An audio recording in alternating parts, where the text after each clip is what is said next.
Good evening সবাইকে। আজকে চলে এসেছি আবারও একটা নতুন ভিডিওর সাথে। চলো এক এক করে দেখে নিই টপিকগুলো সম্পর্কে। আজকে প্রথম টপিক হলো এন্ডেমিক ডিজিজ। আর disease condition is constantly present or prevalent in specific geographic area or region. অর্থাৎ কি বোঝাতে চাইছে, কোনো একটা ডিজিজ কন্ডিশন যেটা কোনো রকম স্পেসিফিক একটা জিওগ্রাফিক এরিয়াতে সবসময়ের জন্যই প্রেজেন্ট থাকছে। অর্থাৎ বছরে সবসময় ওখানে আমরা একটা দুটো তিনটে করে কেস সবসময় দেখতে পাচ্ছি। সেই রকম এরিয়ার যে ডিজিজ কন্ডিশনটা আমরা দেখতে পাচ্ছি, যেটা সবসময় পাচ্ছি ওই স্পেসিফিক এরিয়াতে, তখন সেটাকে আমরা বলছি এন্ডেমিক এরিয়া। এবং যে ডিজিজটা আমরা দেখতে পাচ্ছি সেটাকে আমরা বলছি এন্ডেমিক ডিজিজ। ধরো ম্যালেরিয়া ইন ট্রপিক্যাল রিজিয়ন। অর্থাৎ ট্রপিক্যাল রিজিয়ন বলতে কোন এলাকাটাকে বোঝাচ্ছে, যেখানে হচ্ছে হিউমিডিটি বেশি, যেখানে বৃষ্টিপাত বেশি হয়, সেই রকম এলাকা। অর্থাৎ কোস্টাল যে এরিয়াগুলো রয়েছে সেখানে সবসময় ম্যালেরিয়ার কেস একটা দুটো করে আমরা সবসময় প্রতি বছর পেয়ে থাকি। চলো এবার নেক্সট টপিকটা দেখে নিই। পরের টপিক হচ্ছে epidemic disease. Disease that suddenly affect a large number of people within a community or region.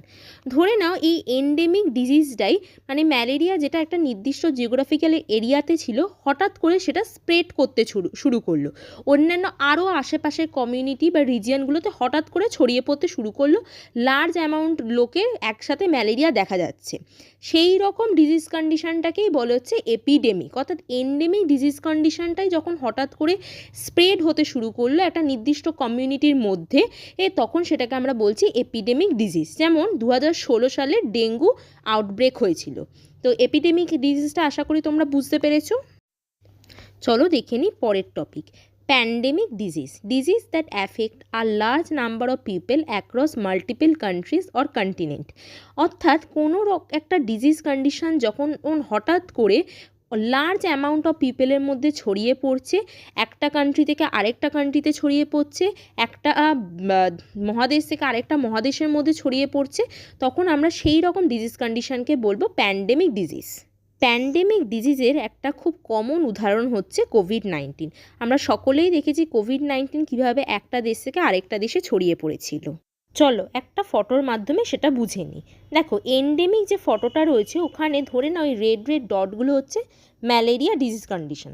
অর্থাৎ ওই জায়গাগুলোতে ম্যালেরিয়া সবসময় একটা দুটো কেস আমরা সবসময় পাবো, অথবা একটা দুটো না হলেও সবসময় কেস আমরা পেতেই থাকবো। আর এই ম্যালেরিয়া ডিজিজ কন্ডিশনটাই যখন কোনো একটা কমিউনিটির মধ্যে হঠাৎ করে আউটব্রেক হচ্ছে, তখনই সেটা হয়ে যাচ্ছে এপিডেমিক। যেটা ফটোতে অনেকগুলো রেড ডট দেখো একটা কমিউনিটির মধ্যে ছড়িয়ে পড়েছে।